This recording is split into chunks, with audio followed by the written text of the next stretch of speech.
Имаме повеќе од 40 странски инвестиции во државата, кои што отворија заедно со домашните повеќе од 70.000 нови работни места.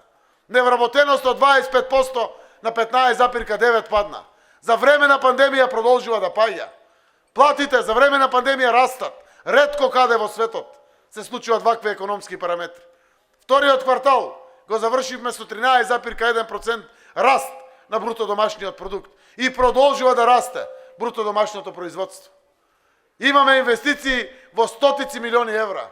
Вчера објавивме 500 милиони евра, пола милиарда ветерници, 69 на Кумановско-Кривопаланечкиот регион. Одиме до крајот на ова година со објава на нови 200 мегавати ветерници и на нови повеќе од 1000 мегавати фотонапонски централи во државата.